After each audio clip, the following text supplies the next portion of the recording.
जय गुरु जी सर जी, गुरु जी का चैनल है जय गुरु जी। इसमें गुरु जी के वोट किए जाते हैं। आपको भी अपना सत्ता शेयर करना हो तो इस ऊपर दिए गए व्हाट्सएप नंबर में अपनी आवाज़ में रिकॉर्ड करके हमें भेज सकते हैं। और आगे रामा आंटी का सत्ता शुरू होने वाला है। सत्ता शुरू होने से पहले आप गुरु जी के चैनल को सब्सक्राइब करना ना भूलें, जिससे आपको ब्लेसिंग मिले। सब्सक्राइब करोगे तब आपको ब्लेसिंग मिलेगी ना। जय गुरु जी, शुक्राना गुरु जी।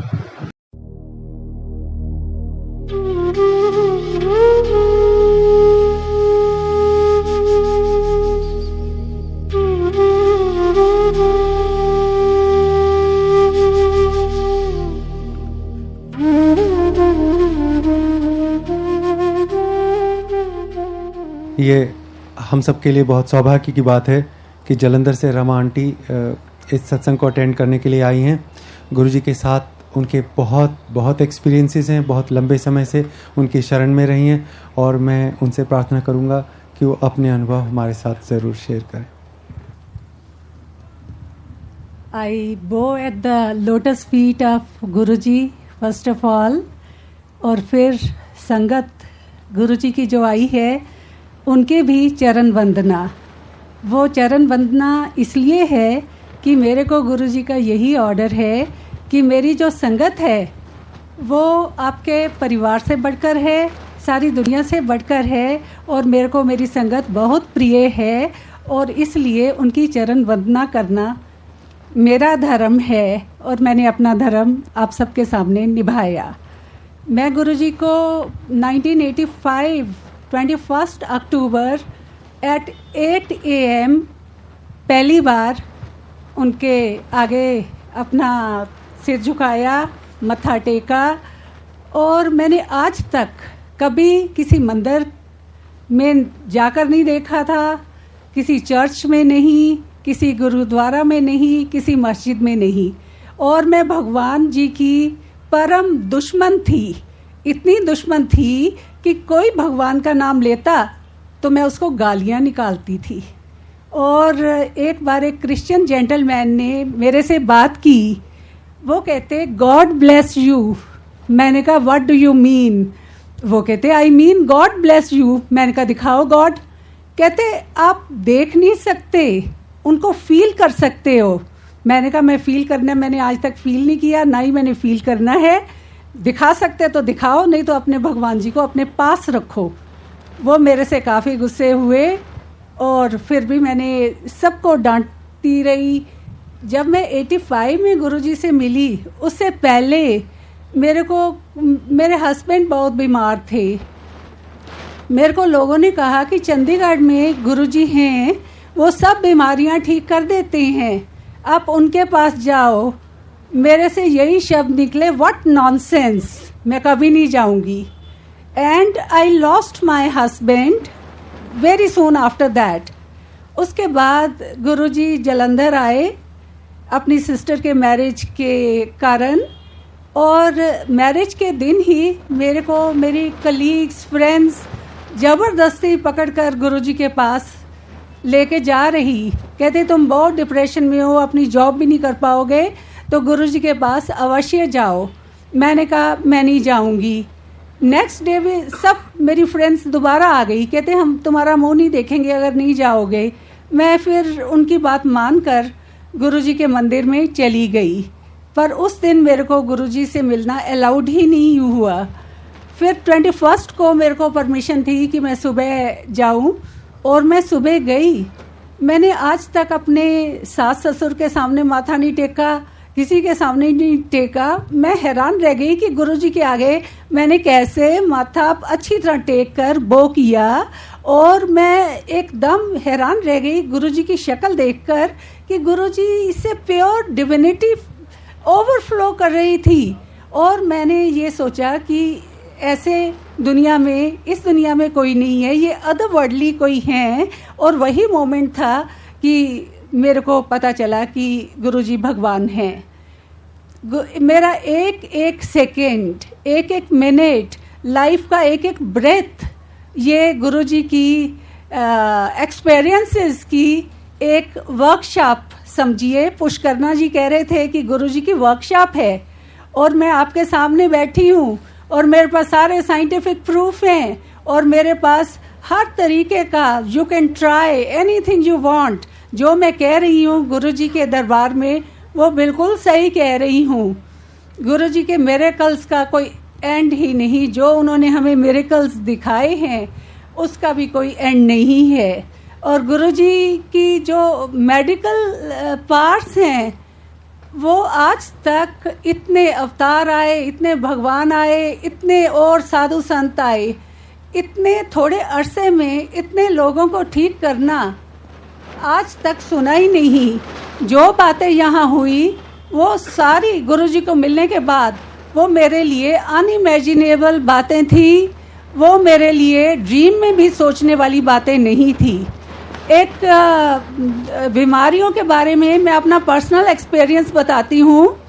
कई सोचते हैं गुरुजी मेरे पास है, मेरे पास है। गुरुजी एक सूर्य की तरह हैं और सूर्य की किरणें इस पंडाल में नहीं पहुँच रही, पर गुरुजी की किरणें, रेस वो यहाँ पहुँच सकती हैं, हर जगह पहुँच सकती हैं। मैं बाथरूम में खड़ी थी और अचानक मेरे मुंह से ब्लड निकलने लग गया। 1 गिलास निकला, 2 गिलास के करीब निकले। ये बड़ा क्लियर था कि मेरे को ब्रेन हेमरेज हो गई है। और मैं ब्रेन हेमरेज का मैंने सोचा बच्चों को क्यों परेशान करना, अब तो मैंने मर ही जाना है। मैं वहाँ खड़ी खड़ी बैठ गई बाथरूम में। और जैसे ही मैं बैठी मैंने कहा अब लास्ट जो काम करने हैं मैं उनमें से एक कर सकती हूँ, और कोई काम नहीं कर सकती कि जाने से पहले गुरुजी को प्रणाम कर दूँ। मैंने वहीं बैठे बैठे मैंने कहा कि गुरुजी मैं जा रही।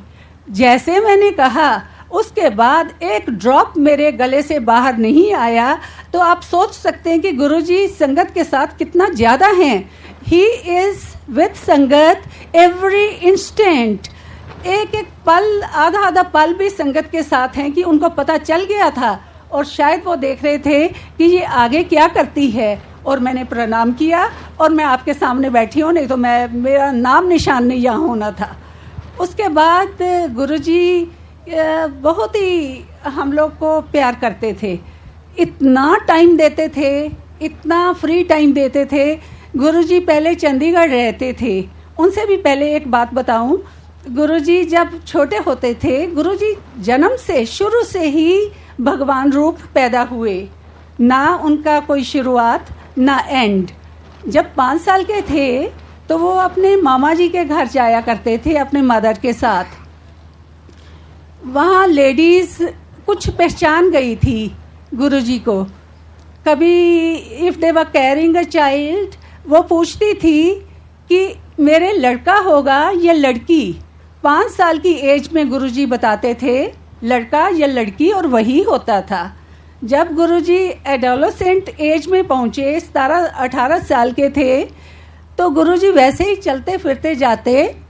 तो जाते जाते किसी 17-18 साल के ही फ्रेंड को कंधे पे थपकी देते, कहते तू इंजीनियर बनेगा, किसी को कहते तू डॉक्टर बनेगा। सब लोग मजाक उड़ाते।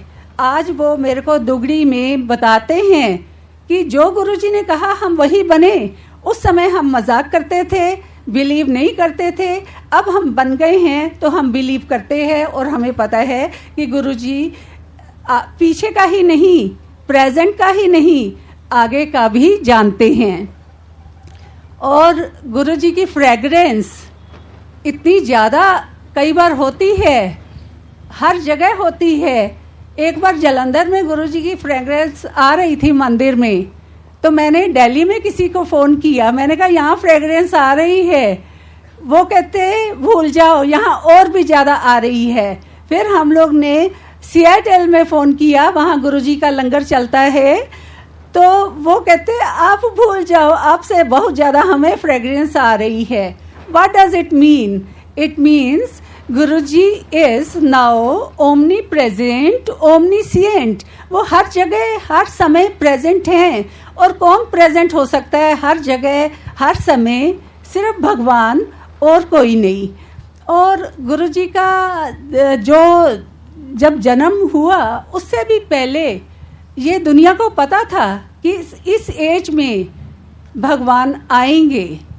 मैं किसी ऐसी जगह पहुंच गई, वैसे मेरे को कोई परमिशन नहीं कहीं भी जाने की, सिर्फ एक परमिशन है गुरुजी के मंदिर और घर में। और परमिशन भी कैसे मिलती है, गुरुजी अपनी आवाज़ से परमिशन देते हैं और वो आवाज़ जो मेरे को अब भी आती है उसको मैं रिकॉर्ड कर लेती हूँ और अपना मोबाइल का वीडियो ऑन कर लेती हूँ। वो मोबाइल में भी आवाज़ गुरुजी की आज भी अभी भी चले जाती है और वो मैं कंप्यूटर पे पोस्ट कर लेती हूँ। और बहुत लोगों ने जलंधर जो आए हैं उन्होंने गुरुजी की जो आवाज़ आती है अब भी वो सुनी है। और मैं अकेली नहीं कि मेरे को गुरुजी की आवाज़ आती है, 17-18 कम से कम लोग और हैं जो इतना हिंट देते हैं। और मेरे साथ तो जब मैं गुरुजी को 85 में मिली उसके नेक्स्ट डे ही गुरुजी की आवाज़ कंटिन्यूअस, कांस्टेंट, नॉन स्टॉप आती थी। तो मैं 99 में दिल्ली आई गुरुजी को मत्था टेकने, तो देखा इतनी बड़ी संगत गुरुजी की दिल्ली में।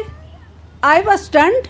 मैंने कहा गुरुजी तो केवल मेरा ध्यान रखते हैं, मेरे को ही आवाज़ आती है, तो दिल्ली की संगत कहाँ से आ गई यहाँ। मैं यहाँ मत्था टेक कर संगत की बातें सुनकर हैरान परेशान होकर जालंधर गई। और जालंधर जाने के दूसरे दिन मैं जालंधर के मंदिर में गई और मैं सोच रही वही बात कि गुरुजी कैसे इतनी संगत का ध्यान रखते हैं, जो इतनी बड़ी बड़ी बातें गुरुजी के बारे में कहते हैं। अभी भी मेरे को गुरुजी की खुशबू आ गई अभी। और एक आदमी वहाँ हेल्दी बैठा था, आ गई है, अब मेरे को मार पिटेगी। मैं बस एक बात और कहूँगी कि एक आदमी बड़े आराम से बैठा था, वो बैठा बैठा बिना मेरे बताए, मैं सोच ही रही हूँ, वो बैठा बैठा बोला, कहते देखो जी, पंजाबी में बोला, कहता देखो जी गुरुजी गल किसी होर नाल करते हैं, काम किसी होर दा करते हैं। तो मैं समझ गई कि गुरुजी की कितनी पार्ट्स हैं, मल्टीफेरियस फेसेट हैं पार्ट्स के, और कोई एंड ही नहीं है। लास्ट में एक बात मैं सबको अपने पर्सनल एक्सपीरियंस से बताना चाहती हूँ कि गुरुजी हमें पास्ट लाइफ्स में भी जानते थे। गुरुजी के बिना बुलाए हम पहुँच ही नहीं सकते। गुरुजी हमारी प्रेजेंट लाइफ का एक एक मिनट जानते हैं। एक आदमी गुरुजी के पास आया, वो FCI में काम करता था। गुरुजी कहते आ गया फुल करप्शन ऑफ इंडिया। कहते कितने पैसे हैं तुम्हारी अलमारी में? वो कहता गुरुजी मेरे पर्दे मत खोलो। गुरुजी ने हमारे सामने उनको बताया कि तुम्हारी अलमारी में इतने रुपए, इतने पैसे हैं। और घर जाके उसने देखा it was exactly like this. Guruji को हमारी अलमारी, हमारा घर, ये तो सब पता है, पर हमारा दिल, दिमाग, मन और आत्मा भी पता है। जो अगर हमारे मन में छल कपट है, गुरुजी को सबसे पहले पता चल जाएगा। दूसरा, एक और बात, गुरुजी हमेशा ये कहा करते थे कि मन साफ होना चाहिए। चाहे आप हिंदू हैं, चाहे मुसलमान हैं, चाहे सिख हैं, चाहे किसी सेक्ट को बिलोंग करते हैं, it does not matter at all. एक ही चीज़ मैटर करती है कि दिल साफ होना चाहिए। आप किसी से वैर मत रखें और किसी का बुरा नहीं चाहें। और गुरुजी के लिए जितनी आपकी भक्ति है वो गुरुजी की ही दी हुई है। और गुरुजी से हम धोखा करते हैं तो इंस्टेंटली अपनी भक्ति दे देते हैं और इंस्टेंटली वापस ले लेते हैं, और फिर दे देते हैं, फिर वापस ले लेते हैं। इसलिए कभी आपकी भक्ति गुरुजी थोड़ी देर के लिए छीने तो आप ये सोचो कि मैंने कोई गलती कर दी, और गलती को ठीक कर लो, फिर भक्ति आ जाती है। जय गुरुजी। Thank you.